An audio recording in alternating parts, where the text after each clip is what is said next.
ఓం శ్రీమాత్రే నమః. అందరికీ నమస్కారం. దుర్గామాత అవతారాలలో 6వ అవతారమైన శ్రీ లలితా త్రిపుర సుందరీదేవి గురించి తెలుసుకుందాం. శ్రీ లలితాదేవి ఎవరు, ఆమె పూర్తి కథను మీకు నేను వివరిస్తాను. వీడియో ఎక్కడా స్కిప్ చేయకుండా చివరి వరకు చూడండి. అలాగే వీడియోకి ఒక లైక్ చేసి మన ఛానల్ను సబ్స్క్రైబ్ చేసుకోండి. ఇక మన లలితాదేవి కథ ప్రారంభిద్దాం. లలితా త్రిపుర సుందరీదేవి హిందూ సంప్రదాయంలో అత్యంత శక్తిమైన వారిలో ఒకరు.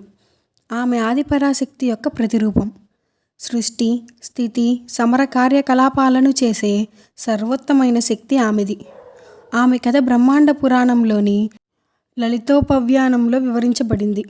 ముఖ్యంగా బండాసురుడు సంహారం చుట్టూ తిరుగుతూ ఉంది ఈ కథ ఆమె దైవిక లీలలను, సౌందర్యాన్ని, శక్తిని వివరిస్తుంది. అయితే ఈ వీడియోలో మీకు లలితా త్రిపుర సుందరీదేవి పూర్తి కథ తెలియజేయబోతున్నాను. బండాసురు ఉత్పత్తి ఎలా జరిగిందంటే, శివుడు సతీదేవి మరణం తర్వాత గాఢ ధ్యానంలో మునిగిపోయాడు. ఆ శక్తి లేకుండా ఈ సృష్టి స్తంభించిపోయింది. ఈ అసమత్యాలను సరిచేయడానికి సతీదేవి తిరిగి పార్వతీదేవిగా పునర్జన్మించింది. కానీ శివుడి ధ్యానంలో నుండి మేల్కొల్పడంలో విఫలమైంది. అందుకు దేవతలు కామదేవుణ్ణి శివుడిపై ప్రేమ బాణాలను ఉపయోగించమని కోరారు.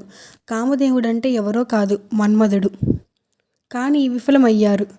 ఇలా జరుగుతుండగా కోపంతో శివుడు తన 3వ కంటిని తెరిచి కామదేవుణ్ణి భస్మం చేశాడు.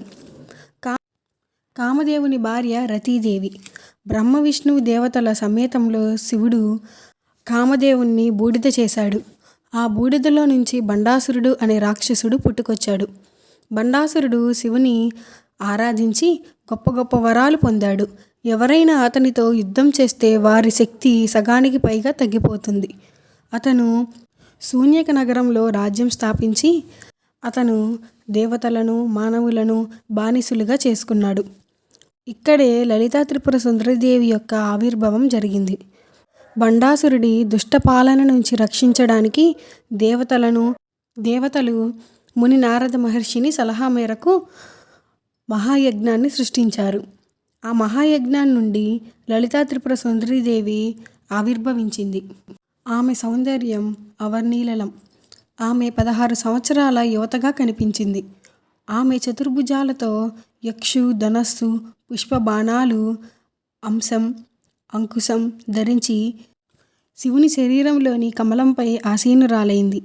ఆమె శ్రీచక్రంలోని బిందువులతో నివాసించి సర్వోన్నతమైన శక్తిగా భావిస్తారు.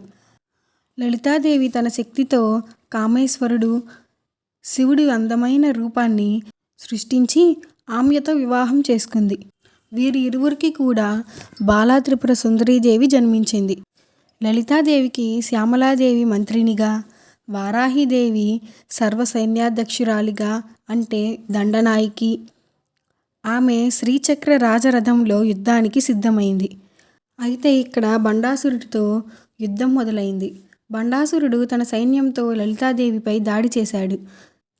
అతని సైన్యాధిపతులైనటువంటి దుర్మద, కురంద లలితాదేవి సైన్యంలోని సుంపత్కిరీదేవి అమ్మవారిచే ఓడింపబడ్డారు. బండాసురుడి భాగస్వాములైన విషంగి, విషక్రలు కూడా మాతా వారాహీదేవిచే సంహరింపబడ్డారు. విషక్రుడు జయ విజ్ఞాన మంత్రాన్ని సృష్టించి మాతా లలితాదేవి సైన్యాన్ని స్తంభించేలా చేశాడు. అప్పుడు లలితాదేవి మహాగణపతిని, మహాసుబ్రహ్మణ్యాన్ని సృష్టించి స్పందించేలా చేసింది. అప్పుడు బండాసురుడు విష్ణువుచే సంహరింపబడ్డ 7 రాక్షసులను తిరిగి పునర్జన్మింపజేశాడు. లలితాదేవి తన వ్యాల నుండి దశావతారాలు సృష్టింపజేసింది. అందరినీ సంహరించింది. చివరికి లలితాదేవి మహాపాశుపత అస్త్రంతో బండాసుర సైన్యాన్ని, కామేశ్వర అస్త్రంతో బండాసురుడిని సంహరించింది. శూన్యక నగరం ఆ విధంగా నాశనమైంది. ఆమె కామదేవుణ్ణి మళ్ళీ పునర్జన్మితుణ్ణి చేసింది. రతీదేవితో సమన్వయం కలిగేలా చేసింది. సృష్టిలో మళ్ళీ సమతుల్యతను కలగజేసింది. లలితా త్రిపుర సుందరి యొక్క స్వరూపం ప్రాముఖ్యతకొస్తే ఆవిడ నామాలు లలిత షోడశి, రాజరాజేశ్వరి, కామేశ్వరి, మహాత్రిపుర సుందరి, ఇలా అనేక నామాలతో పిలువబడుతుంది. అసలు లలితా త్రిపుర సుందరికి అర్థం త్రిపుర అంటే 3 లోకాలు అంటే భౌతిక, ఆస్టల్, కారణం అని అర్థం. సుందరి అంటే అందమైన స్త్రీ. ఆమె శరీరం, మనస్సు, ఆత్మ యొక్క సౌందర్యాన్ని సూచిస్తుంది. అందుకే ఆవిడను లలితా త్రిపుర సుందరీదేవి అంటారు. స్త్రీ విద్య సాంప్రదాయం కనుక చూసుకుంటే శ్రీ లలితాదేవి శ్రీ విద్య ఉపాసనలో కేంద్ర దేవత. ఆమె శ్రీచక్రం 15 అక్షరాల పంచాదశి మంత్రం, 16 అక్షరాల షోడశి మంత్రం ఆరాధించబడుతుంది. మహావిద్యలో గనుక చూసుకున్నట్లయితే ఆమె దశ మహావిద్యలో 3వది. జ్ఞానం, సౌందర్యం, కామం, మోక్షం యొక్క 16 కోరికలను సూచిస్తుంది. పూజలు మరియు ఉత్సవాలకొస్తే లలితా సహస్రనామం బ్రహ్మాండ పురాణంలో ఈ సూత్రం ఆమె యొక్క 1000 నామాలను, గుణాలను వివరిస్తుంది. లలితా జయంతి మాఘ పౌర్ణమి నాడు ఈ లలితా జయంతిని జరుపుకుంటారు. శ్రీచక్ర పూజ శ్రీ విద్యా సాధకులు శ్రీచక్ర మంత్రంలో ఆమె ఆరాధిస్తారు. మంత్రాలు పంచదశి, షోడశి మంత్రాలు ఆమె ఉపాసనలో ప్రసిద్ధమైనవి. ప్రసిద్ధ ఆలయాలు త్రిపుర, వంశద్వా ఇవి రాజస్థాన్లో ఉన్నాయి. మైసూర్ ఇది కర్ణాటకలో ఉంది. మణిపాల్ అంటే హిమాచల్ ప్రదేశ్లో ఉంది. తిరువయ్యంచూర్ అంటే తమిళనాడు. విజయవాడ కనకదుర్గ ఆలయం అంటే ఆంధ్రప్రదేశ్. ఇక్కడ దసరా సమయంలో లలితా త్రిపుర సుందరి అలంకారాలు జరుగుతాయి. మరియు లలితా త్రిపుర సుందరి యొక్క కథ ధర్మం యొక్క విజయాన్ని, విజ్ఞానాన్ని అంటే మాయపై జ్ఞానం, దుష్టశక్తులపై ఆధిపత్యాన్ని సూచిస్తుంది. ఆమె ఉపాసన భౌతిక, ఆధ్యాత్మిక సుఖాలను అలాగే మోక్షాన్ని ప్రసాదిస్తుంది అని భక్తులు నమ్ముతారు. ఆమె శ్రీచక్రం ద్వారా సృష్టి యొక్క సూక్ష్మ రహస్యాలను తెలుసుకోవచ్చు. ఈ కథ బ్రహ్మాండ పురాణం, లలితా సహస్రనామం, శ్రీ విద్యా సంగ్రామ గ్రంథాలు మరియు వివిధ ఆగమాలు నుండి సంగ్రహించబడింది.